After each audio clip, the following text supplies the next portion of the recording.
Whether it's cars, comics, video games, or violins, there's a little geek in all of us. It's time to give your geek a voice. It's time for Geek Therapy.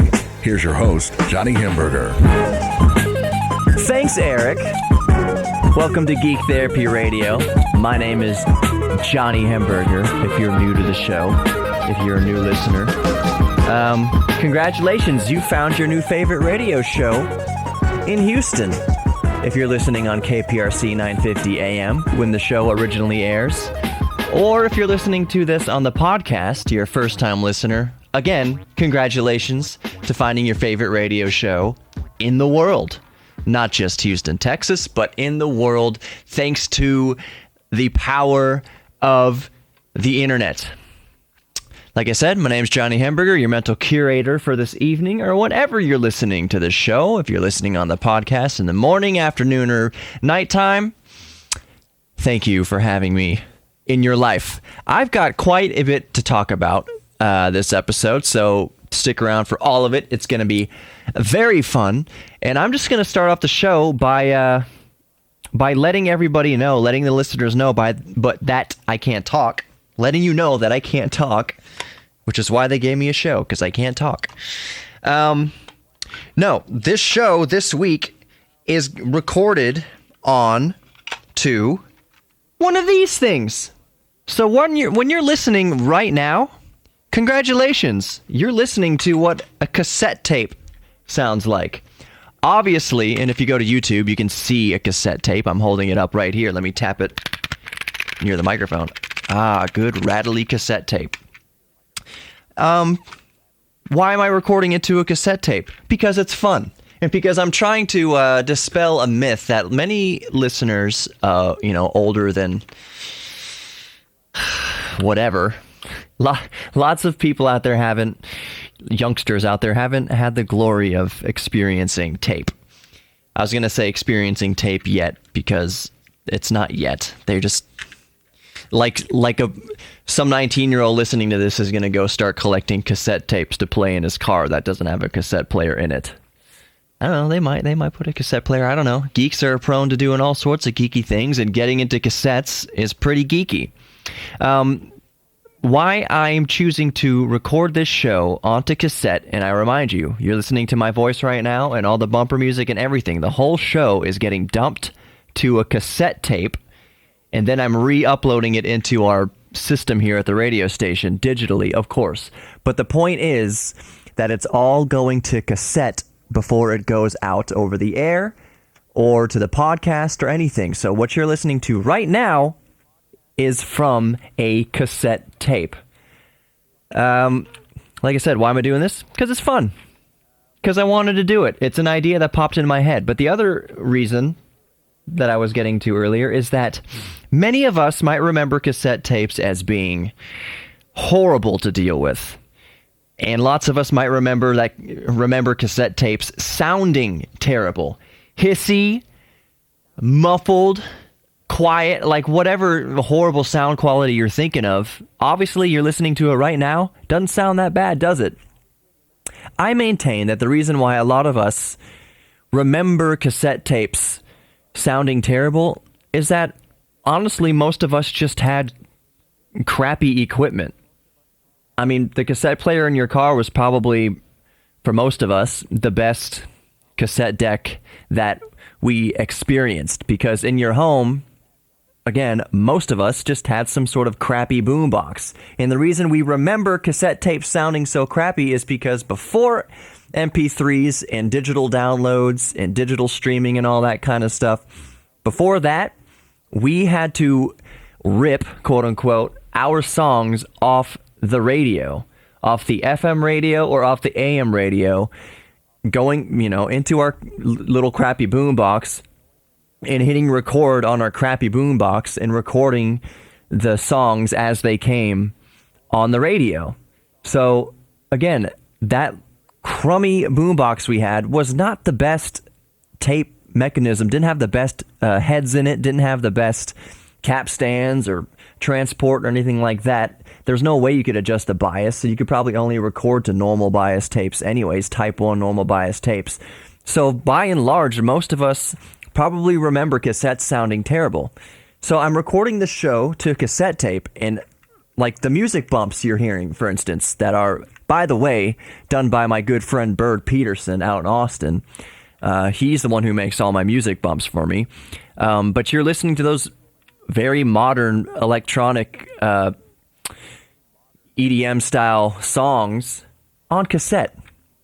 All the bass you're hearing, all the clarity you're hearing, it's from a cassette tape. This is a Type 1 cassette tape I'm holding up for YouTube to see. But, and if you want to see it, go to Geek Therapy Radio on YouTube. But I'm going to use a Type 2 cassette, a chrome tape, in other words. Those sound a little bit better than Type 1. I am not going to use any sort of noise reduction. You know, if you remember Dolby noise reduction, Dolby B noise reduction, Dolby C, or Dolby S. Dolby S noise reduction sounds amazing. It basically virtually gets rid of all the hiss associated with tape. But I'm not even doing that. I'm recording it with no noise reduction, just so you can hear the purity of cassette tapes like you've never heard before. And I do realize that if you're listening to this on the air on KPRC 950 AM, that's AM radio. So you're not going to be hearing, you know, the best fidelity anyways. You're going to hear the bandwidth that AM radio provides. It has a certain charm to it. My voice comes over nice and clear. You can understand me quite intelligibly if I'm speaking clearly. But you're not going to get the full effect of how clean, you know, the cassette sounds unless you go on to unless you're listening to the podcast or even YouTube.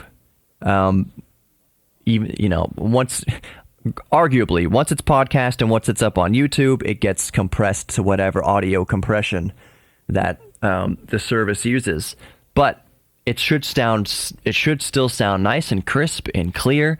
And likely, if I never mentioned it, and I was thinking of this, I was thinking about only mentioning the fact that this entire episode was recorded to tape. I thought about only mentioning that at the very end of the last segment to be like, surprise! You were just listening to cassette tape, and didn't it sound much better than you remember? So yeah, this whole show recorded to cassette just because I'm a geek and you're geeks, and it was fun to do, and to dispel the myth that cassettes were horrible. They weren't horrible. But there's much more of the show to come. This first segment, opening segment, is actually going to be uncharacteristically short. I'm coming up on 8 minutes. Usually I go a lot longer in the first segment, but I'm trying to make my bosses happy by keeping my show to the concise around 45 minutes-ish that it's supposed to be. So we'll be right back with more Geek Therapy Radio. I'm going to talk about in the next segment what audio setup should you invest in for your PC or your home theater? What speakers should you buy? And I'm going to give a rationale for my argument towards what speakers I would purchase in my home theater, or for my computer, my gaming computer, what speakers I would choose for that kind of setup. And I'm going to argue my points for it. So stick around to get some insight into what speakers and what audio setup you should buy for your gaming PC or for your home theater or whatever. So stick around, more Geek Therapy Radio coming up. You know, I've got more subjects than that. Why don't I have a Nintendo Switch yet, by the way? Why don't I have a Nintendo Switch? So we're going to be talking about more geek subjects. I've got Street Fighter 2 running on the computer behind me. You can see that on YouTube. Johnny Hamburger, stick around. More Geek Therapy Radio coming up. Do not change that dial.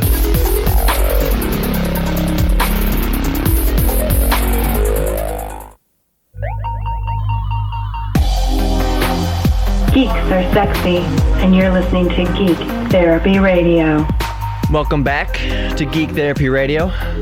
I am still Johnny Hamburger, your mental curator for this evening, or whenever you're listening to the show via podcast.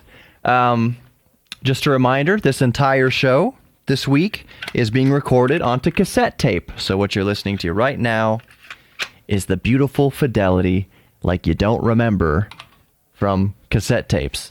The other little side note is this week I did my first news report on our sister station, News Radio 740 KTRH. I did a techie nerdy news report on Waymo's driverless cars. Google owns Waymo, and just to touch on the subject, Google's driverless car outfit Waymo is in the coming months is going to go completely driverless.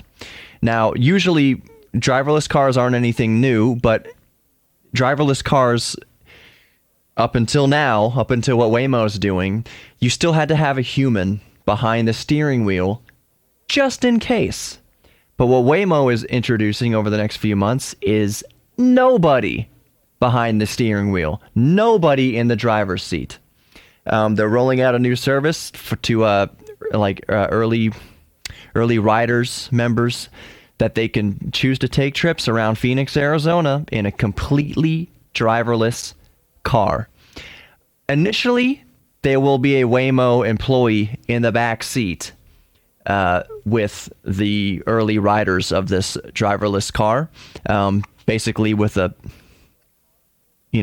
bail button, with an abort button. So if something's going wrong with the car or whatever, he can hit a button and the car pulls over and puts its flashers on and gets out of the way of traffic or whatever. But then eventually, no employee in the car. Just the driver is going to be completely driverless, and Waymo says that their first commercial service will be a taxi service. By the way, and I promised, I said this segment we're going to get onto what speakers and audio setup should you buy for your computer or for your home theater. We'll get onto that. I was going to say a quick note about driverless cars. I think there's only been 3 accidents in the United States or elsewhere involving driverless cars, involving cars without a driver. And all 3 of those accidents were caused by the human driver of the other car. The driverless car has not malfunctioned yet and caused a crash itself. The accidents that driverless cars have been involved in on public roads have been other drivers running into the driverless car. Now you might be thinking, wasn't there a case where Tesla was in driverless mode or automated mode, and the car slid under an 18-wheeler, killing the occupant, killing the driver of the car? Yes, that's true. But that Tesla Model S isn't a driverless car. What the driver was supposed to be doing in that vehicle was putting the car into automation mode, but he's still supposed to be aware and present and basically have his foot touching the brake and his hands close to the wheel just in case. But he didn't do that. He completely, I don't know what he was doing, but he completely trusted the automated systems of the Tesla Model S, and basically the 18-wheeler, the color of the 18-wheelers, the trailer of the 18-wheeler was roughly the same color as the sky. So the sensors on the car couldn't distinguish that there was a trailer coming up, that there was a trailer in front of it. So the car didn't stop because it thought it was just clear sky in front of it and, crashed into the trailer. Regardless, that's driver error. The driver of that Tesla should have been alert and seen it and not been looking down or doing whatever he was doing. He should have been paying attention. So, on to the actual subject of this segment. Speakers, or an audio setup. What audio setup should you buy for your gaming computer or your home theater? And I'm going to use right off just initially the computer aspect of it, the computer side of this argument. So you spent all this money on your new gaming PC, $1,000, whatever. $1,000 that's a good price point to build a very baller status gaming PC. Usually, audio is the afterthought. You're just going to plug in a pair of whatever speakers or headphones into the computer and away you go. But if you care about audio, if you care about what goes into your ears, we spend so much money on what goes into our eyes that we just forget about what goes into our ears. So if you are wondering, what speakers should I buy? I think initially what a lot of us do is we'll go out to Best Buy or whatever and we'll buy just some computer media speakers, those two 2.1 systems, the two mid-range speakers, and then the subwoofer. We just plug that into the headphone jack of our computer and away we go, and we think that's good enough. And maybe for a lot of us it is good enough. If you don't really care about music, if you don't really care about the audio, then I guess that's good enough. But if you actually care about your audio, then you're probably going to be looking at companies like Bose, and you're probably going to be looking at investing in a DAC, a DAC, a digital audio converter, to get pristine audio from your games and your music and your lossless audio files and all that kind of stuff. So you're looking at spending money. Should you buy a sound card in 2017? Should you buy a sound card, a dedicated sound card for your PC? I don't think so.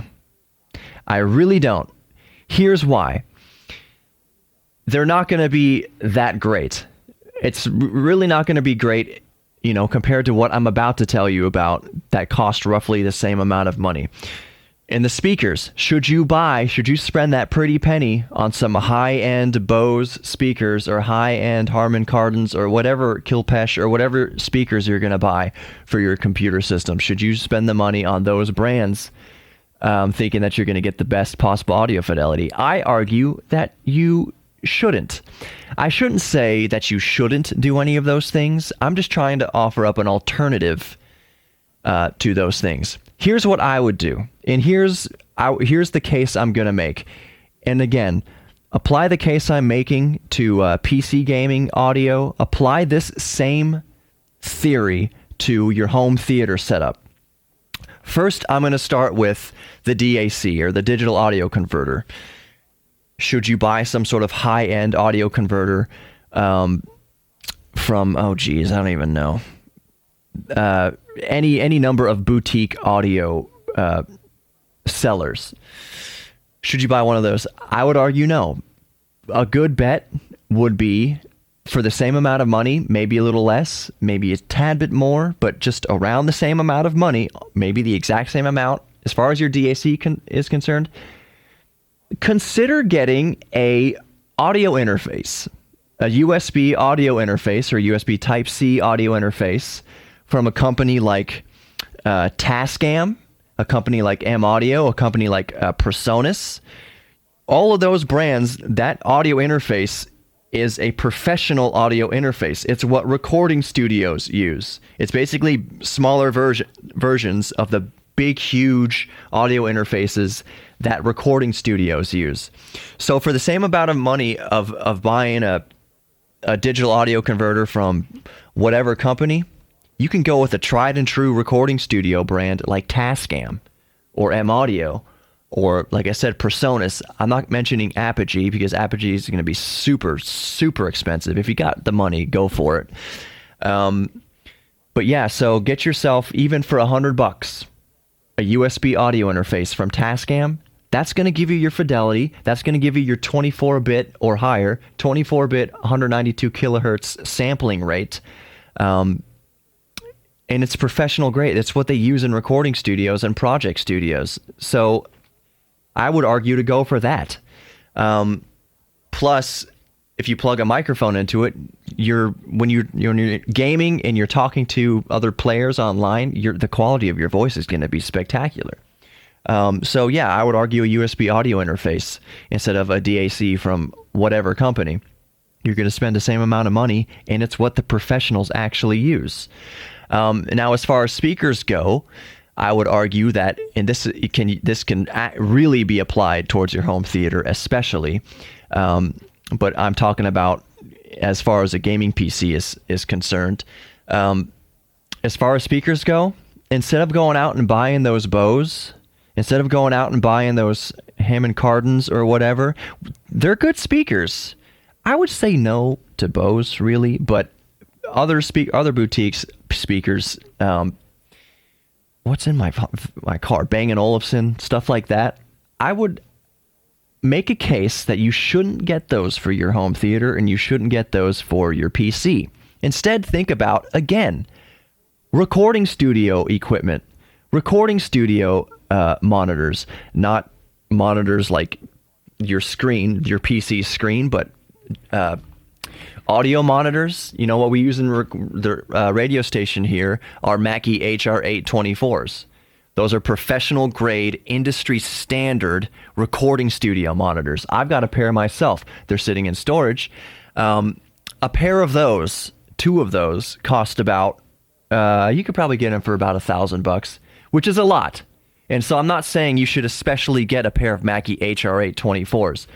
But if you go down to the price point where you'd get those Bose speakers, or you'd get higher end speakers, look at companies that make look at the actual recording studio monitors.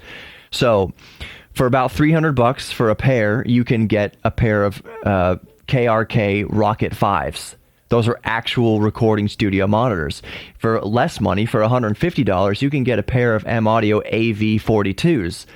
That'll sit very nicely on your computer desk and sound amazing. Those are actual recording studio monitors as well. They are reference grade monitors. They're self-powered. They have amplifiers built into them. You don't have to buy a separate amplifier for the speaker. Essentially, just plug in those M-Audio AV42s into your USB audio interface, or plug those KRK Rocket 5s into your USB audio interface. And you know what you have right there? You have a listening setup that is identical to what the content creators used to make the movies you're watching, to make the music you're listening to, and to make the games you're playing.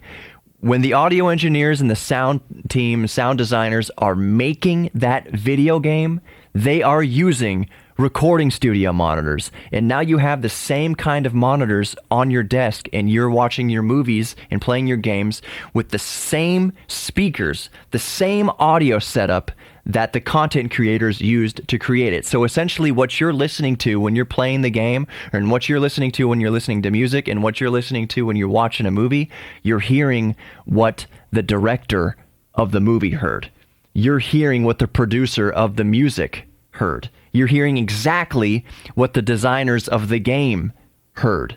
So when you're getting speakers, why not get the actual things, get the actual speakers that the creators used to create the content? Because again, you're not spending a lot of money versus getting something off the shelf at like Best Buy or something, getting a big box store item.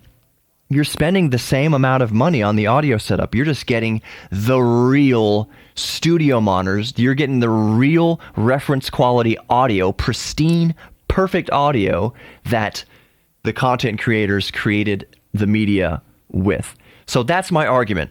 Let's say you're going to go out and you've dedicated a budget to your audio setup for your gaming PC. You said you're going to go out and spend $300 for some good audio. Now, with that money, you can either go out and buy an all-in-one, off-the-shelf, like 5.1 whatever bullcrap system you want to buy for that money, or you want to go out and buy a DAC or whatever. Nope, spend the same budget. If your budget's, like, again, as a reference, $300, get a USB audio interface for $100 from Tascam. It's a very respected company, very high quality components in there, very high playback rate. Like I said, 24-bit, 192 or higher. And then, so that's $100 right there. Now you have $200 left over. Get you a pair of, like I said, M-Audio AV42s, or maybe something a little bit bigger, maybe something a little bit better, for around $200. Something else from M-Audio, maybe something else from Rocket. I can't think of any Rocket products, ROKIT products that come around $200. Maybe get some used Rocket 5s for $200 for the pair. But yeah, that's my argument. Whatever your budget you've set aside for your audio is, consider getting the actual professional equipment, the actual reference monitors, the actual audio interfaces that the creators are using. And you can do it for a budget, like I said, around $300. If you're going cheaper than $300, man, yeah, if you're going cheaper than $300, I would say probably a good set of headphones, and then still that USB audio interface. I'm not saying that DACs are bad. I'm not saying that a DAC from from like Hammond Kardon or something, it's going to be bad. It's not going to be bad. It's just not. They color the sound. You're not hearing what the creators heard. You're hearing way too much bass, way too much treble. That's what you're hearing. You're not hearing a perfectly flat representation of all the frequencies, and that's what you want for good crystal clear audio. But again, let me put an asterisk by this whole conversation. Get whatever you want. I'm not your boss. If you don't care about audio, just plug your headphones. Just plug $20 headphones into your computer and you're fine because you don't care. But if you do care, just consider the school of thought of getting actual recording studio reference grade products in your signal chain, in your audio signal chain. That's all I'm saying. I'm Johnny Hamburger. That was Geek Therapy Radio. Go to Geek Therapy Radio on Facebook, Geek Therapy Radio on Instagram, and Geek Therapy Radio on YouTube, and follow and like and subscribe to all of that. I should get more active on Twitter. My Twitter is Geek Therapy KPRC on Twitter, so at Geek Therapy KPRC on Twitter. They just went up to 280 characters so that I can type more, but I never use Twitter. Maybe I'll start using it more now. More Geek Therapy Radio coming up. More tantalizing topics coming up. I can't talk because my brain just stopped. Let me see what we're going to talk about. There's some stuff. It's going to be good. So stick around. More Geek Therapy Radio to come. Do not go anywhere.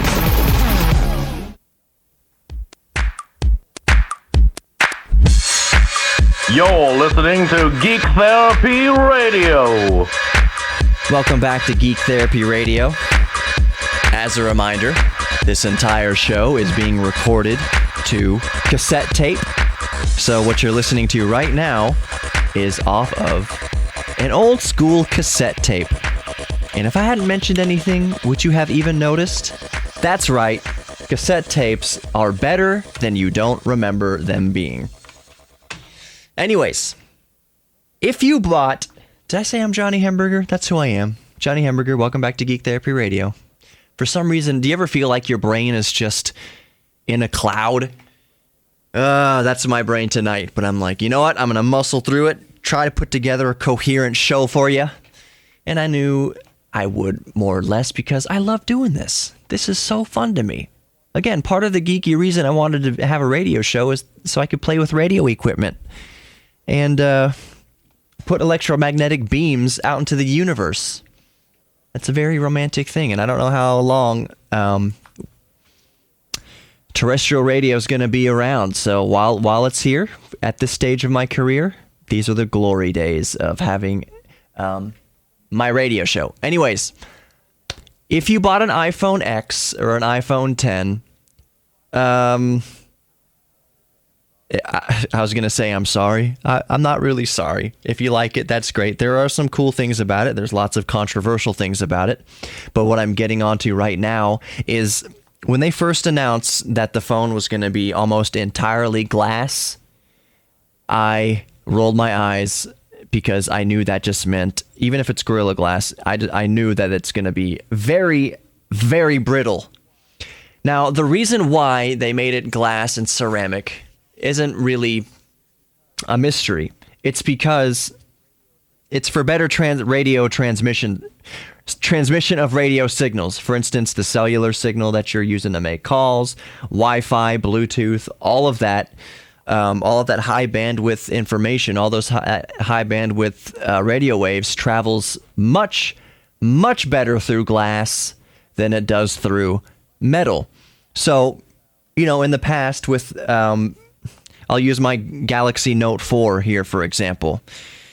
The antennas on this thing, like the Wi-Fi antenna and whatnot, they travel along the edge of this. And as a matter of fact, the back of the Note 4 is this plastic. So radio waves travel really easy through plastic. But even so, they've got the antenna kind of running around one of the outside corners, edges of the phone, to put it as close to the edge as possible so it's not buried or too close to metal.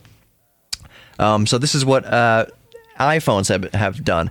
Do you remember the iPhone 4, I believe, when the 4 came out? It was having all sorts of connection issues with cell towers and with Wi-Fi and all that because they had put the antenna behind the metal side of the case and basically... it was having a tough time picking up or transmitting signals out of it because it was too close to the metal. So the iPhone X, the iPhone 10, is mostly glass and porcelain for the signals to travel through the glass much easier than metal. Here's a better example. If you're driving around listening to the radio, and I'll even say Sirius radio, it's something different happening with a satellite radio, but I'll explain both phenomenon. Let's say you're listening to KPRC 950. Right now you're listening to KPRC 950 and you're listening to Geek Therapy Radio. Let's say you drive under an underpass. The radio show disappears, or it gets very staticky and you can't hear it.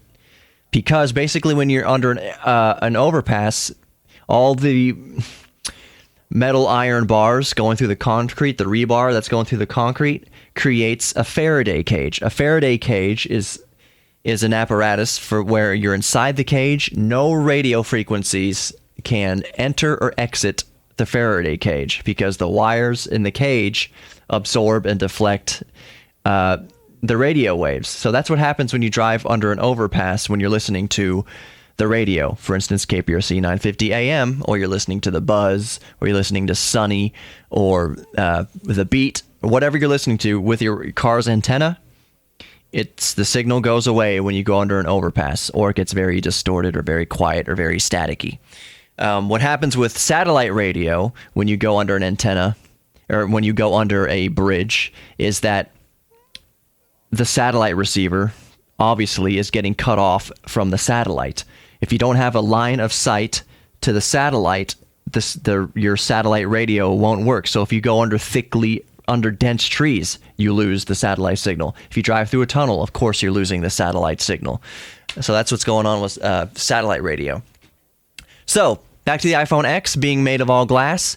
It is not doing well in drop tests at all.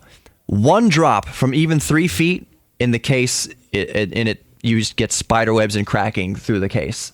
Not through the case, through the shell of the body. Hopefully you have a protective case on it. That's all I'm getting at with this, is if you have an iPhone 10, you've already spent $1,000 on it, or more than that, get a freaking case for it. What is it, like $1,100? It's the most expensive phone ever. It's over $1,000. So spend $20 on a case for it.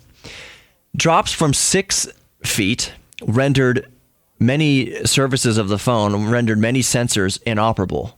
Complete damage. So let's say you swipe it off your desk with any sort of velocity, your phone's broken. In many cases, the touchscreen stops working altogether. Face recognition, those cameras stop working from relatively short drop tests. Like I don't want to do my Note 4 right now because there is no case on it. I'm sure if I dropped it off my desk here, which is about 4 feet, it would be okay. Matter of fact, you know what? I'm just going to do it. I've got, for the YouTube people watching, look, I've got my stopwatch going, 6 minutes, 45 seconds. I'm going to drop it. I'm not going to drop it on its edge. I'm going to drop it off my desk here about 4 feet, kind of at an angle, see what happens. I did not like doing that. But all it did was apparently close my stopwatch. So let's see if I can bring that back up. Yep, still going. So my Galaxy Note 4 just fell off my desk and was fine.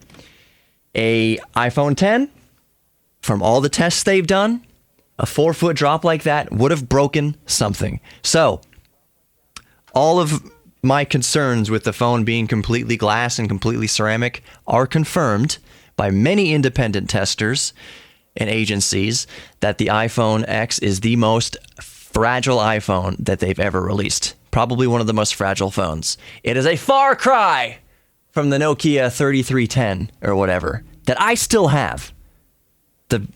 Basically, you can use a Nokia like a sledgehammer and it won't break. They are indestructible.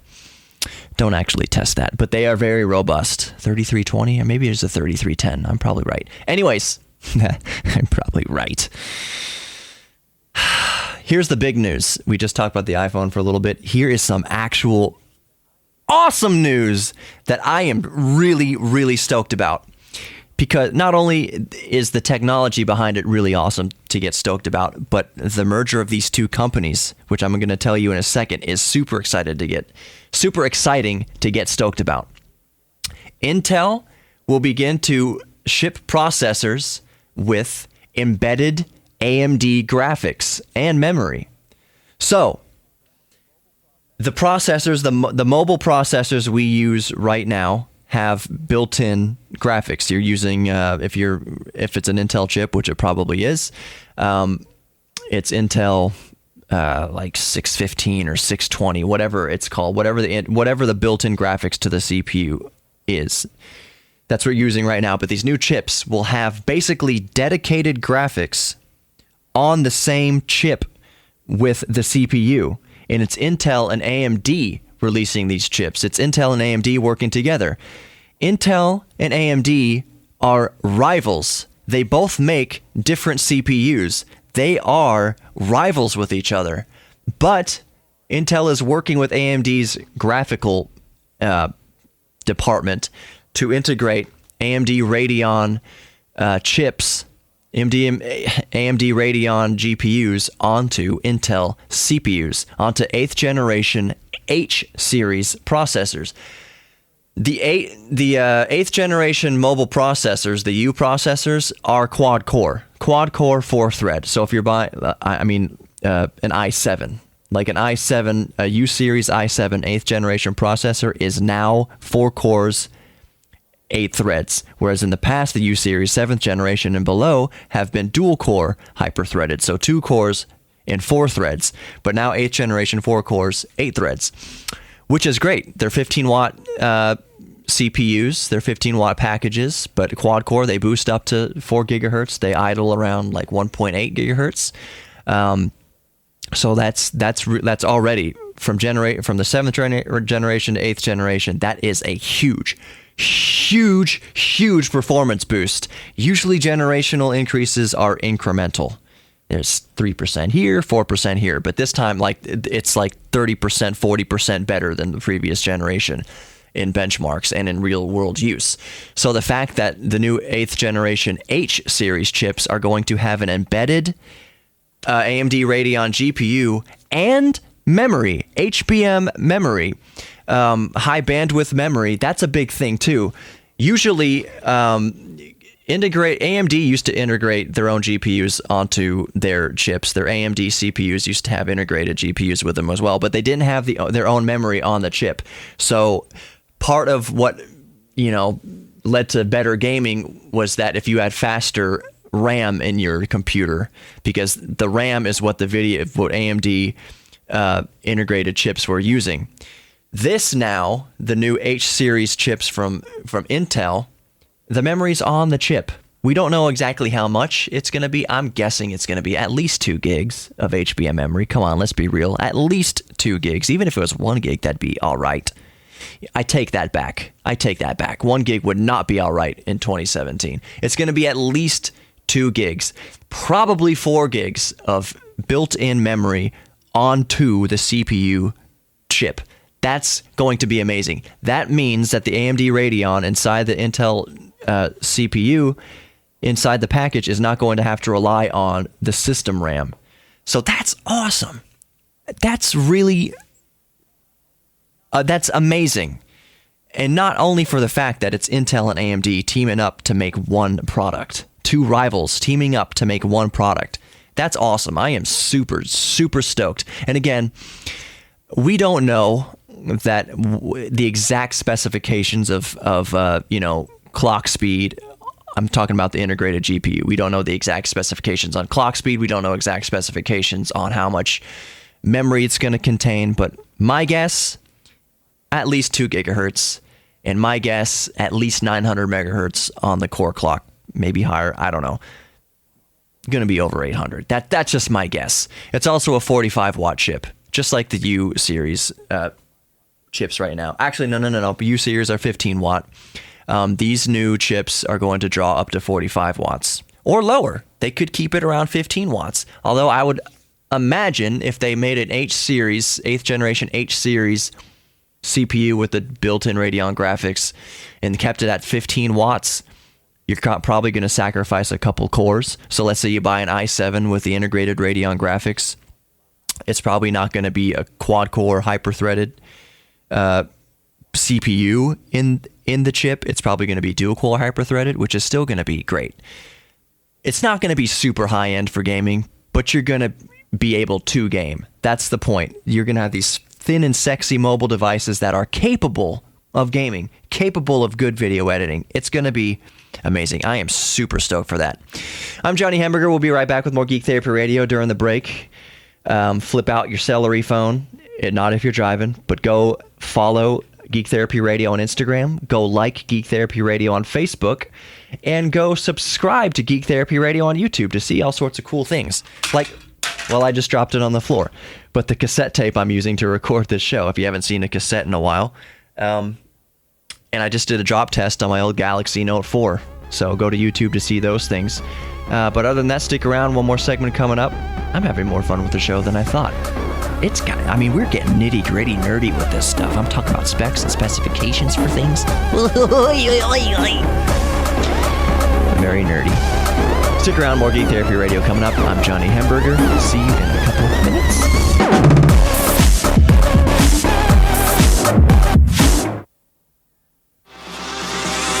Get down.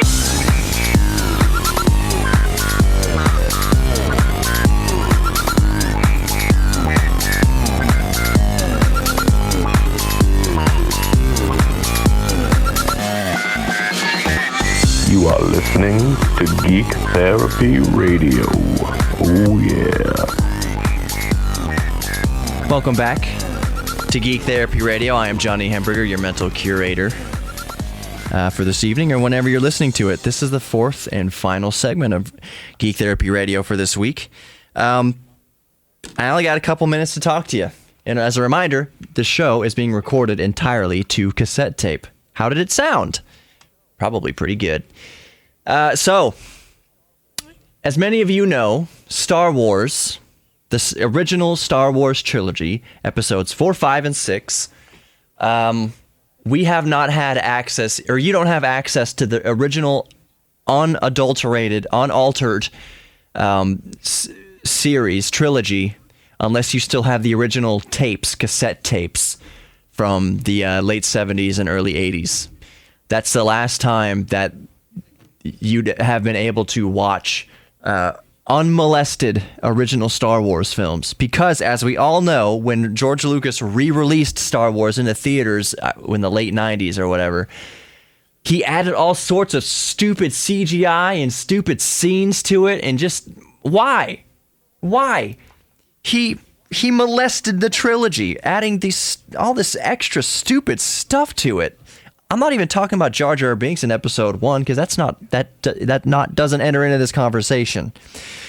Anyways, for the original trilogy, unless you still have the original VHS tapes from the late 70s and early 80s, every version of the trilogy, of the original trilogy released since then, has been gussied up and made worse by the stupid CGI that they added to it. It's just dumb. But that all may change, because Disney is talking to Fox about acquiring all the assets for Star Wars. So that means it is conceivable in the near future. We're hoping for the new Blu-ray release of the Star Wars trilogy. Hopefully contained in there will be a Blu-ray release of the original unedited film version of the original Star Wars trilogy. That will be amazing. Like I said, I am not huge into Star Wars. I like Star Wars. Watching Star Wars, the original episode 4, 5, and 6, brings back memories. I think Star Wars was more my older brother's memory, even though they weren't super into Star Wars. We still had Star Wars toys and all that kind of stuff. My 95-year-old my 95-year-old grandmother remembers going to see Star Wars in the theaters. So in the late 70s, she was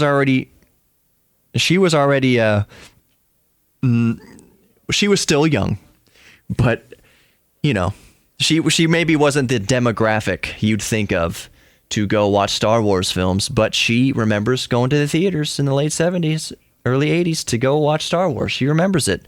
So there is a chance here that if Disney acquires all the assets of Star Wars from Fox, then we might get a Blu-ray release of the unmolested, unaltered, original Star Wars Trilogy. And I will go to the store and I will pay $50 or whatever it's going to be for that trilogy.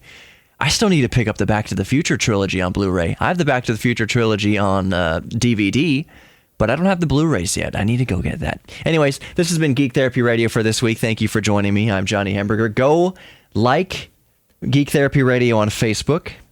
Go follow Geek Therapy Radio on Instagram, and also follow Geek Therapy on Twitter, which it's not Geek Therapy on Twitter. It's Geek Therapy KPRC on Twitter. So at Geek Therapy KPRC on Twitter. Now that's 280 characters. I might start using it more. But also go to the YouTube. When I say the YouTube, I mean the YouTube channel, Geek Therapy Radio on YouTube. Just type into YouTube, Geek Therapy Radio, and subscribe to the channel. You can see all sorts of cool things. Look at this cool cassette tape that I have here. This is what you're listening to the show on this week. This is all the audio you're listening to, all the music, everything. The entire show was dumped to tape, and then I uploaded that as a podcast, and I uploaded that as the on-air broadcast. So, like I said, I've been Johnny Hamburger. Thank you for joining me. And each week I get more and more new fans. So welcome to the show. I hope you're having fun, because we're all geeks about something. I want you really to start letting me know what you're a geek about. What's your geek interest?